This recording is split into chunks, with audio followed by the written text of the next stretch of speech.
neste domingo, iniciando mais uma semana, é muito forte, porque nos faz refletir, nos faz pensar sobre algo que muitas vezes, naturalmente, nós estamos fazendo e não estamos nos dando conta: a idolatria.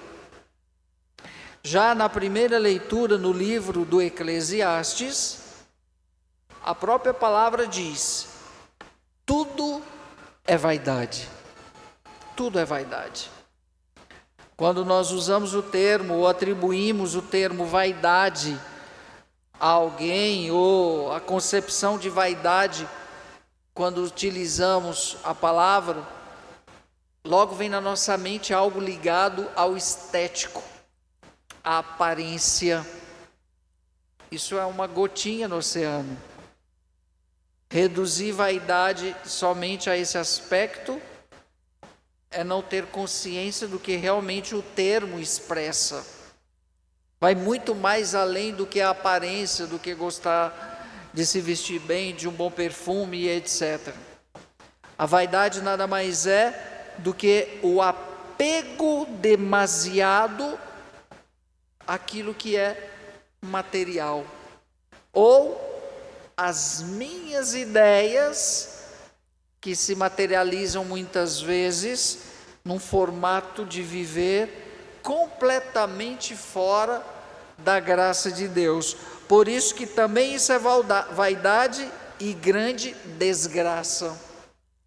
Como bem coloca o livro, o homem que trabalhou com inteligência, com competência, com sucesso a vida toda para construir bens, às vezes briga com a família, com isso e com aquilo, tudo isso é vaidade, pura vaidade, porque de fato, do que resta ao homem de todos os trabalhos e preocupações? O que resta? Toda a sua vida é sofrimento e sua ocupação um tormento, nem mesmo de noite repousa o seu coração. Também isso é vaidade. Quantas pessoas vão dormir inquietas, ansiosas, porque estão preocupadas com o quanto de dinheiro que tem que ganhar, porque tem que ter, porque... Vaidade. Tudo efêmero, vaidade. Isso é vaidade. É esse apego que chega a ser uma idolatria. O que é idolatria?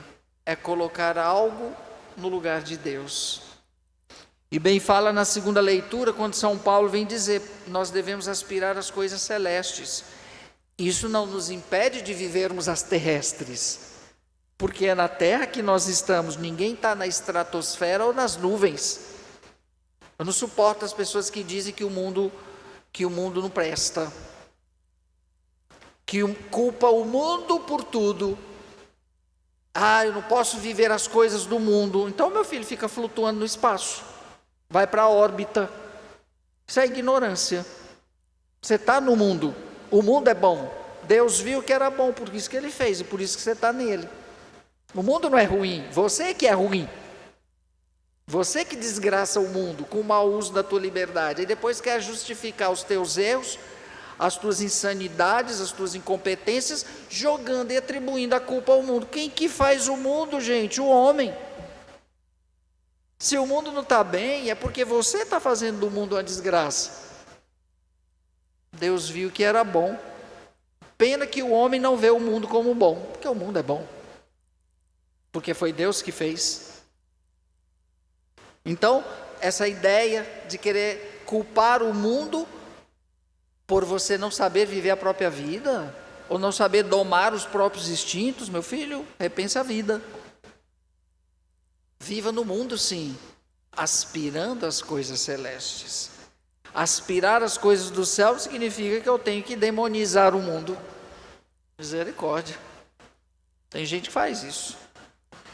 No Evangelho, Jesus vem justamente fechar dizendo, por meio de uma parábola, que nos dando esse exemplo, e começando dizendo que nós devemos tomar cuidado com uma coisa: com todo tipo de ganância. Cuidado com a ganância. É uma idolatria. A ganância. porque você não é o que você tem. Às vezes, nem abrindo a cabeça de certas pessoas entra, para elas entenderem que elas não são o que elas têm. Ninguém está proibido de ter, mas o que não pode é colocar o ter em função do ser. Você não é o que você tem, porque você não tem nada. Quando que todo mundo vai colocar na cabeça que nós não temos nada? Nós só administramos o que temos. Nada é nosso, nem a própria vida. Nem a própria vida. Tem gente que diz, eu sou dono da minha vida. Então tá bom, decida não morrer. Você não é dono? Então decida. Decida que seus cabelos não vão ficar brancos. Para com essa história de querer dizer que é dono da própria vida. Ninguém é dono de nada aqui não. Administramos, é diferente. E Jesus fecha com essa parábola belíssima do homem que construiu a riqueza a vida toda e não usufruiu da sua riqueza. Tem gente que é assim, está esperando se aposentar para viajar, para curtir. Tadinho. Do que adianta viajar com diabetes, com hérnia de disco, quando não sendo empurrado? Para com isso. Esse aqui foi assim. Construiu riquezas e mais riquezas, e por fim uma grande colheita que já não tinha mais onde colocar tanta coisa. Aí ele disse, já sei, vou destruir tudo e construir galpões maiores, e vou colocar tudo, meus bens, e depois vou dizer para mim mesmo, meu caro, tu tens uma boa reserva para muitos anos. Tem gente que é assim, né, que está juntando para usufruir lá na frente, nem sabe se está vivo, mas está juntando. Aliás, tem gente que a mão dela tem um escorpião, não gasta nem para comprar o remédio com dor de cabeça.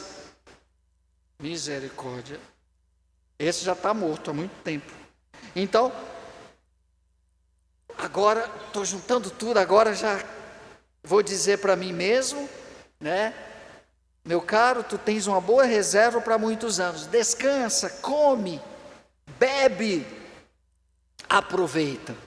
Tem gente que está nessa, não vejo a hora de me aposentar, já trabalhei a vida toda, agora vou usufruir. O que Deus acha dessa pessoa? O que Deus diz para essa pessoa? Louco. Você é um louco, meu filho. É uma loucura. É um demente quem pensa assim. Viva, usufrua daquilo que você tem hoje. Trabalhou, usufrua do fruto do seu trabalho. Não estou dizendo para sair gastando tudo. Mas essa de guardar para quando se aposentar, meu filho, é ilusão. É o que Deus falou, você é um louco. Hoje mesmo pedirão a tua vida de volta. O senhor trabalhou a vida toda, me aposentei, à noite ela infarta e morre. Bom que deixa para os outros gastar, né? Que juntou. É sempre assim. Para com isso. A única coisa de concreto que a gente tem é o agora. Parem de colocar a felicidade condicionada no futuro. Quando eu estiver aposentado, vou ser feliz. Quando eu tiver um carro, vou ser feliz. Quando eu tiver uma casa, eu vou ser... felicidade não é fim. Felicidade não é fim. Felicidade é meio. Eu tenho que ser feliz hoje, com ou sem carro, com ou sem dinheiro, com ou sem casa, aposentado ou não. Eu tenho que ser feliz hoje. Não é amanhã, porque amanhã não existe. Lógico, isso não me isenta de ser organizado, equilibrado, ter o projeto de vida, organizar as coisas. Agora, acumular e guardar, é como aquele pai e a mãe que cometem o maior erro de um pai e de uma mãe, é quando ele diz assim, vou dar para o meu filho tudo que eu não tive um dia.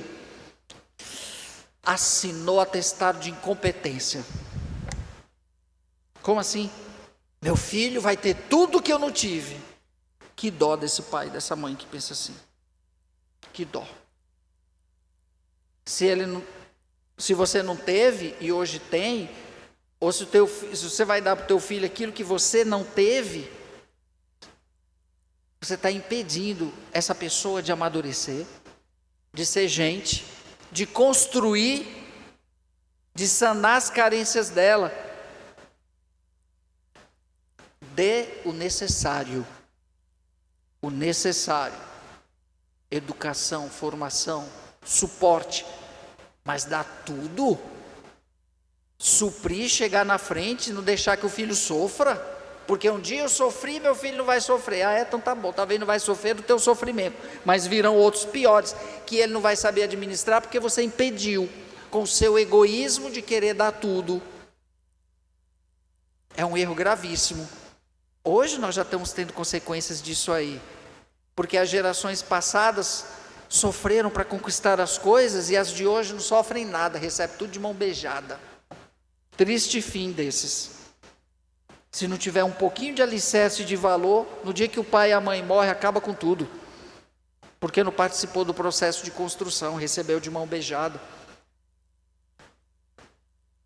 Assim como esse homem, agora vou usufruir, porque já tenho reservas para a vida toda. Que reserva você tem? Me diga, meu filho. Basta uma crise no mundo que o dinheiro acaba. Basta uma doença que você gasta com todo que você juntou e não usufruiu. Tudo é efêmero. Tudo muda.